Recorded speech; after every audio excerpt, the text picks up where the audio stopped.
Halo Sobat MC, jumpa lagi dengan saya Michael dari MC Consulting. Pada video sebelumnya, saya sudah membahas bagaimana kewajiban dan hak bagi seorang yang sudah menjadi suami istri. Dan tentunya ketika kita sudah mengetahui kewajiban maupun hak, bagaimana Anda menjadi wajib pajak, nah Anda jadi mengetahui apa saja yang harus kita laporkan sesuai dengan ketentuan perpajakan yang berlaku. Kali ini saya akan melanjutkan dari video yang sebelumnya mengenai kewajiban dan hak wajib pajak yang sudah menjadi suami maupun istri. Nah, sebelumnya saya sudah membahas mengenai status SPT, wajib pajak orang pribadi dengan status kakak, di mana suami dan istri menjadi NPWP-nya satu, baik suami maupun istri, pelaporannya hanya di SPT suami. Nah, kali ini saya akan lanjutkan bagaimana statusnya jika HB, ya. HB itu adalah posisi ketika suami dan istri memutuskan untuk berpisah berdasarkan putusan pengadilan. Nah, artinya HB di sini adalah hidup berpisah berdasarkan putusan hakim. Nah, kemudian ketika kita melihat di sini penghasilannya tidak kena pajak ya untuk status PTKP-nya. Nah, suami dan istri disamakan sebagai orang yang tidak menikah atau orang yang tidak kawin. Nah, statusnya akan kita contreng pada kolom SPT yaitu TK ya. Jadi ketika si suami maupun istri memutuskan untuk berpisah berdasarkan putusan hakim, maka statusnya PTKP-nya akan kita masukkan sebagai TK ya. Jika yang bersangkutan ini sudah menikah dan memiliki anak, maka tergantung keputusan bersama pada saat pengadilan memutuskan berdasarkan putusan hakim, maka penghasilan tidak kena pajaknya akan kita contreng di TK ya. Jadi seolah-olah tidak kawin. Nah, kemudian bagaimana nih perhitungan pajak terutangnya? Nah, ketika kita sudah memutuskan statusnya adalah HB, jadi berdasarkan putusan hakim, yang bersangkutan suami dan istri sudah tanda kutip bercerai, maka perhitungan besarnya pajak yang akan dihitung secara masing-masing. Jadi pajak terutangnya dihitung secara masing-masing. Kemudian ketika kita melaporkan hartanya seperti apa nih? Nah, nanti hartanya pun dilaporkannya masing-masing ya. Jadi kalau statusnya HB, pelaporannya akan dilaporkan sendiri-sendiri. Kemudian PTKP-nya dicontreng TK0. Jadi seolah-olah tidak kawin.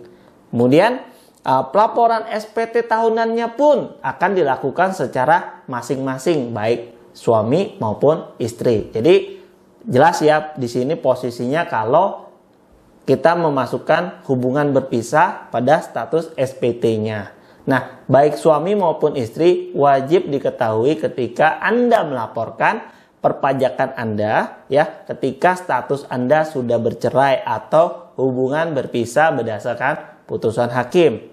Kemudian kalau kita bahas selanjutnya ketika kita melihat kalau sebelum menikah ataupun setelah menikah kita statusnya adalah pisah harta. Nah, gimana nih kewajiban suami maupun istri kalau posisinya pisah harta ya? Jadi suami istri yang tidak bercerai tapi melakukan perjanjian pisah harta. Jadi pisah harta dan penghasilan.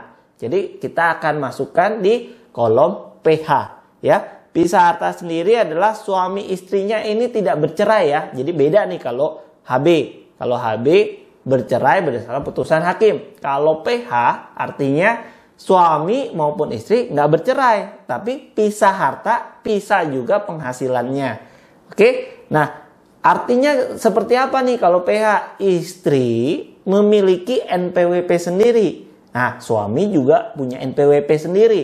Nah, perhitungannya untuk pajak terhutangnya akan dihitung berdasarkan penggabungan. Jadi posisinya kan tidak bercerai. Nah, penghasilannya digabungkan dulu. Penghasilan neto baik suami maupun istri. Nah, dihitunglah secara proporsional. Jadi kita gabungkan dulu nih penghasilan netonya suami dan istri secara proporsional. Nah, nanti akan ada perbandingan antara penghasilan neto suami maupun penghasilan neto istri ya. Jadi kita hitung dulu ya berdasarkan proporsionalnya pendapatan suami, pendapatan istri. Nah, nanti digabung dulu.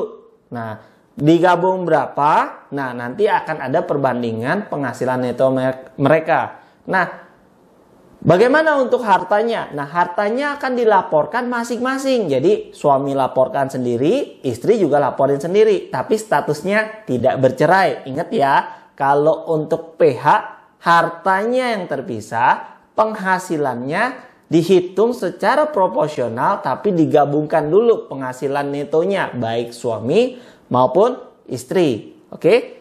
Jadi posisinya adalah bagaimana kita melaporkan jika statusnya adalah PH. Oke? Demikian yang saya bisa sampaikan ketika kita mengetahui status perpajakan dan bagaimana kita memenuhi kewajiban perpajakan baik suami maupun istri. Ingat, status Anda akan menentukan bagaimana pelaporan perpajakan Anda. Selalu ikuti terus update terbaru dari MC Consulting dan jangan lupa untuk like, share, and comment. Dan jangan lupa juga untuk subscribe ya, sehingga Anda tahu bagaimana update terbaru dari MC Consulting. Ingat, orang bijak taat pajak. Terima kasih.